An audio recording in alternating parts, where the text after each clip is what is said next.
به ونتوكل عليه ونعوذ بالله من شرور أنفسنا ومن سيئات أعمالنا ভাই কথা বললে হবে না ভাই যদি চা খেতে কথা বলতে উঠে যান ونشهد أن سيدنا وسندنا وحبيبنا وطبيبنا وطبيب أرواحنا محمدا عبد الله ورسوله هو الذي لا ضد له ولا ند له لا مثل له ولا مثيل له ولا كفيل له أحدا صمدا لم يلد ولم يولد ولم يكن له كفوا أحد أما بعد فقد قال الله تعالى في كلامه المجيد والفرقانه الحميد أعوذ بالله من الشيطان الرجيم بسم الله الرحمن الرحيم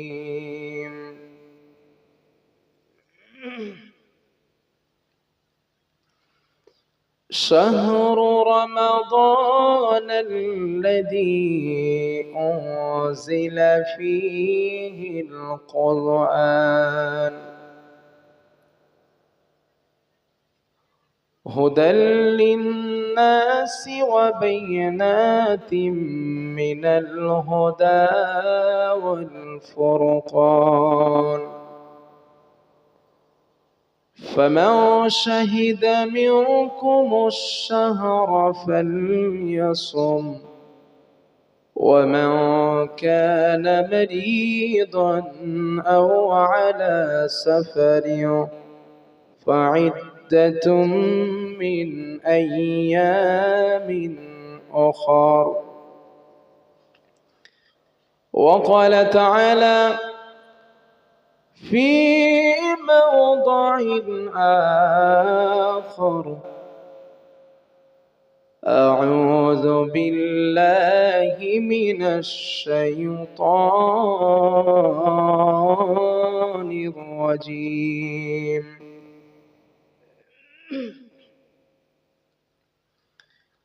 إن الله عنده علم الساعة وينزل الغيث ويعلم ما في الأرحام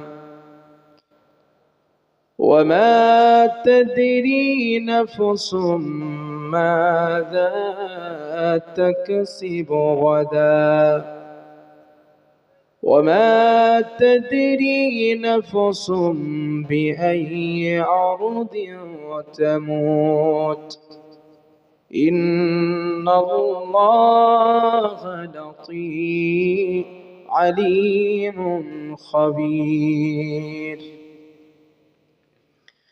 وقال رسول الله صلى الله عليه وسلم الصلوات الخمس والجمعة إلى الجمعة ورمضان إلى رمضان مكفرات ما بينهن إذا اجتنب الكبائر. وقال رسول الله صلى الله عليه وسلم بعثت أنا والساعة كهاتين وضم السبابة والبسطى أو كما قال عليه الصلاة والسلام. وقال تعالى في شان حبيبه إن الله وملائكته يصلون على النبي يا أيها الذين آمنوا صلوا عليه وسلموا تسليما اللهم صل على سيدنا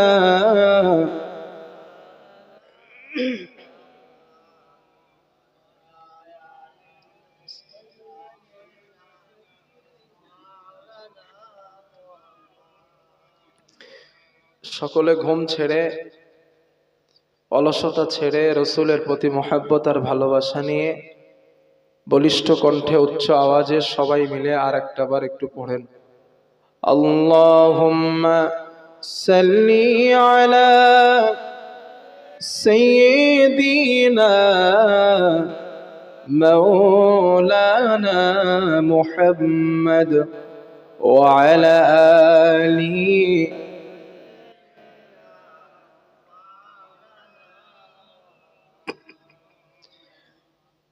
একদিন তোমারি নাম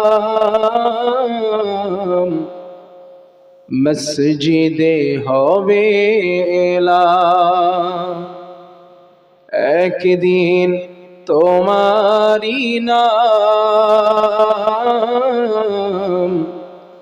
মসজিদে হবে এলান তৈরি থেকো তৈরি রেখো কবরের মাল সামান একদিন তোমারি নাম মসজিদে হবে এলান একদিন তোমারি নাম মসজিদে হবে এলান তৈরি থেকো তৈরি রেখো কবরের মাল সামান একদিন তোমারি নাম মসজিদে হবে এলান একদিন তোমাকে পরিয়ে কাফন কাঁদবে স্বজন কাঁদবে ভুবন হঠাৎ চলে যাবে আদরের ধন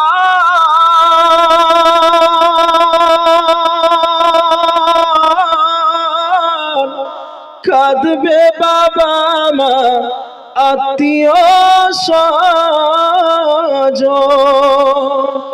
তৈরি থেকো তৈরি রেখো সুন্নতি আমল ঈমান একদিন তোমারি নাম মসজিদে হবে এলা, একদিন তোমারি নাম মসজিদে হবে এলা। তৈরি থেকো, তৈরি রেখো কবরের মাল সামান, একদিন তোমারি নাম মসজিদে হবে এলা। আলহামদুলিল্লাহ,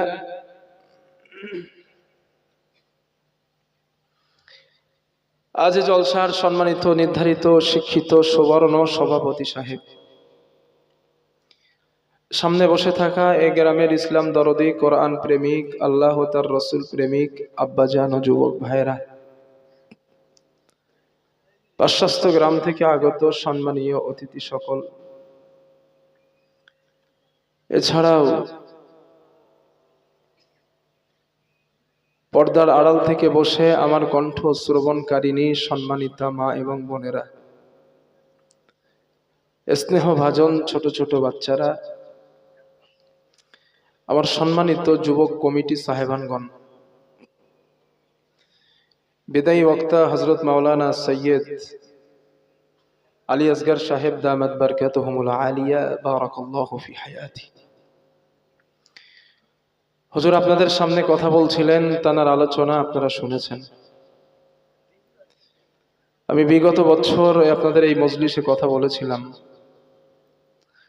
আল্লাহ সুবহানাহু ওয়া তাআলা আমাকে বলিয়েছিলেন এবছরও আমি আপনাদের সামনে বসা কিছু কথা বলার নিয়ত করছি। তবে শারীরিকভাবে এবছর আমি অনেকটাই অসুস্থ। গতকাল আমার সেলাইন টানতে হয়েছে এবং ইনজেকশন করতে হয়েছে। এই কয়েকটা দিন জ্বরে আক্রান্ত প্রচন্ড। শুধু জবান রক্ষার্থে, ওয়াদা রক্ষা করার জন্যই এসেছি। তো আল্লাহ তাআলা যদি আমার জবান থেকে কিছু কথা বলিয়ে নেন, চেষ্টা করছি। ওমা তৌফিকি ইল্লা বিল্লাহ। রব্বি শরহ লি সদরি ওয়া ইয়াসসির লি আমরি ওয়াহলুল উকদাতাম মিন লিসানি ইয়াফকাহু কওলি রব্বি জিদনি ইলমা রব্বি ইয়াসসির ওয়া লা তুআসসির ওয়া তাম্মিম বিল খাইর সুবহানাকা লা ইলমা লানা ইল্লা মা আল্লামতানা ইন্নাকা আনতাল আলিমুল হাকীম।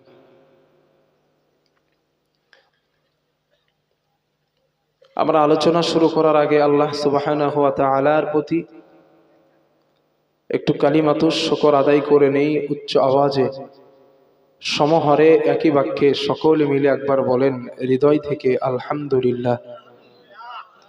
কলিজা থেকে আরেকটা বার বলেন আলহামদুলিল্লাহ।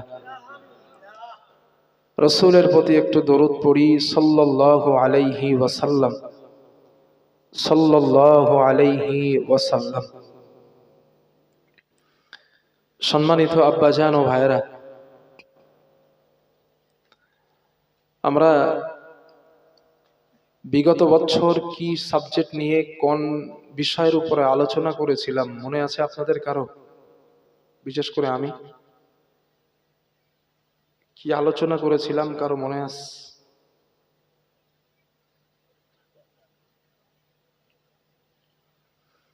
একটা মানুষ গত বছর আমার জলসায় বসেছিলেন, এরকম শ্রোতা আছেন কেউ? ভাই একটু কথা তো বলুন। আছেন তো? ভুলে গেছেন কি বিষয় বলেছিলাম?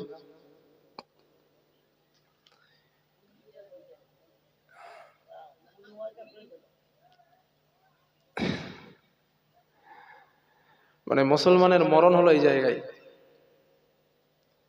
মানে হুজুরকে দাওয়াত দেওয়া হয় বলার জন্য, শ্রোতারা আসেন শোনার জন্য।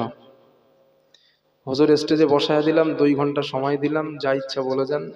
আমাদের যা মন চাই, যেভাবে মন চাই, যেভাবে ইচ্ছা সেভাবেই শুনি। মনে থাক আর না থাক এটা আপনাদের দেখার কোনো প্রয়োজন নাই। কমিটিরা কষ্ট করলো, মেহনত করলো, পরিশ্রম করলো, সুন্দর করে একটা মজলিস করলো, মাইক সেট ভাড়া করলো। আবার বিরিয়ানির হাঁড়িও দেখতে পেলাম। ফজরের সম্ভবত আমার পরে একজন বক্তা আছেন, তানাকে দিয়ে আখিরি দোয়া করাবেন, তারপরে বিরিয়ানির ব্যবস্থাও হবে। তো এই যে এত কিছু আয়োজনের একটাই উদ্দেশ্য, আপনাদেরকে কিছু নসিহাত শোনানো, তাই তো? এখন নসিহাত শুনেছেন ভালো জিনিস, লেকিন মনে রাখতে পারলেন না, এটাই আফসোস উম্মতে মুহাম্মাদের জন্য। একটা বিষয় আমার মাথায় আসে না, যে এই দুর্বলতাটা আমাদের বক্তাদের না শ্রোতাদের, এইটা আমি বুঝতে পারছি না এখন। শ্রোতাদের ফাইনালি একদম আপনারা।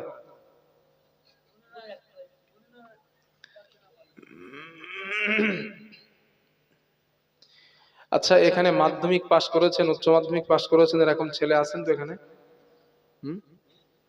আমি আপনাদেরকে একটু জিজ্ঞাসা করি, একটু বলেন তো দেখি, যখন ক্লাস করেন, ওই ক্লাসের সময় স্যারেরা যে পড়াগুলো পড়ান, ওই পড়াগুলো মনে আছে না? আছে? অনেকেই মনে আছে। আচ্ছা, ক্লাসের টিচার যখন পড়ান, ওখানেও তো এরকম 10 জন 20 জন 50 জন বাচ্চা থাকে, স্টুডেন্ট থাকে। এর মধ্যে স্যার একা ব্ল্যাকবোর্ডে লিখছেন এবং মুখে বলছেন, ওইগুলো যদি মনে রাখতে পারেন, এইখানে মনে রাখতে পারেন না কেন?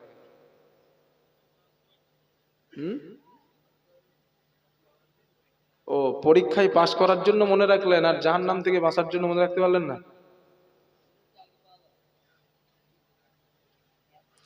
বিষয়টা ওঠা না। আপনারা যে বিষয়টা আমাকে বললেন যে হুজুর শ্রোতাদের দোষ, আমি এটা একমত হতে পারছি না। যদি বলেন কেন, যে হুজুর শ্রোতাদের দোষ না, কারণ আমরা মনে রাখতে পারি না, এটা আমাদের মাইনাস পয়েন্ট। এই মাইনাস পয়েন্টটা শুধু আপনাদের নাই, মাইনাস পয়েন্ট 50% আমাদেরও আছে। কিভাবে আছে একটু বোঝায় দেয়, বুঝে নেন। টিচাররা যখন স্কুলে ক্লাস করান, বই হাতে নিয়ে পড়ান আর বারবার জিজ্ঞাসা করেন, এইটা কি বুঝতে পারছো, তুমি বুঝতে পারছো, তুমি বুঝতে পারছো, এইভাবে বলে না? টিচাররা পড়িয়ে দেন, একটা টিচার বাচ্চাকে বলে না, তুমি বলো তো কি পড়িয়েছি আমি, এরকম তো করে। তো এই যে টিচার পড়ান আর বারবার জিজ্ঞাসা করা হয়, এই জিজ্ঞাসা করানোর কারণেই কিন্তু আমাদের মনে থাকে। 5 বছর 7 বছর আগে টিচাররা বলেছিলেন, ওই কথাটা এখনো মনে আছে। আমার তো মনে আছে এখনো বহুত কথা। কিন্তু জলসার মজলিসে 2 ঘন্টা ধরে এক একটা হুজুর কত কথা বলেন, একটা মনে থাকে না, পরের দিনই ভুলে যান। কারণ কি? কারণ হলো, আমি বাকিবিল্লাহ, আমার টেন্ডেন্সি থাকে এটাই, যে আমি যদি সুত্তাল চাঙ্গা করে না দিতে পারি, আমার তো সামনের বছর দাওয়াত দিবে না রে। আর শ্রোতারা আপনারা ভাবছেন যে হুজুর বলছে বাকিবিল্লার কণ্ঠ তো ভালোই আছে, মাশাআল্লাহ, যায় একটু কণ্ঠটা শুনে আসে। আপনারা এসছেন অধিকাংশ হুজুরের কণ্ঠ শুনতে, আর আমি এসছি আগামী বছর দাওয়াত পড়াতে। এই শ্রোতাদের 50% মাইনাস আর বক্তার 50% মাইনাস। এই মাইনাস হওয়ার কারণে সমাজে এত জলসা হচ্ছে, তারপরেও আমাদের সমাজে কোনো পরিবর্তন নাই। ঠিক বলছি না ভুল বলছি বলেন? একমত আপনারা ওই কথার সাথে আমার? খোলাখুলি বলেন যদি একমত না হন। আর দ্বিতীয় প্লাস পয়েন্ট বি প্লাস আছে আমার কাছে, বি অপশন আছে।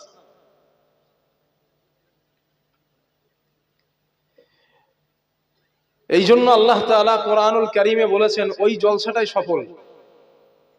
ভালো করে শোনেন, আমি জাতির সঙ্গে কখনো খেয়ানত করি নাই, ভালো করে মনে রাখেন। জলসা করা এটা আমার পেশা, এটা নেশা নয়। এটা নেশা, এটা আমার পেশা নয়।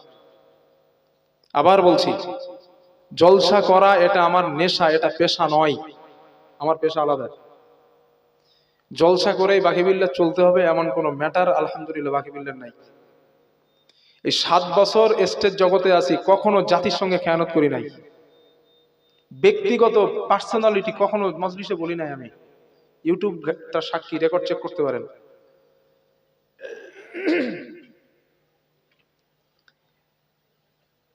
কথাগুলো শোনেন আজ, আর কখনো আশা হবে কিনা আল্লাহু আলাম। এই মজলিসের মধ্যে আল্লাহ তাআলা বলেন, ওই মজলিসগুলো আমি আল্লাহর কাছে সাকসেস। 5 নাম্বার পারায় আসছে, যেই মজলিসের মধ্যে শ্রোতার টেন্ডেন্সি হয় আল্লাহর সন্তুষ্টি। কমিটির চিন্তা ভাবনা হবে আল্লাহর সন্তুষ্টি, বক্তার চিন্তাধারা হবে শ্রোতাদের বোঝানো, এটা পরকালীন ভিত্তিক আল্লাহ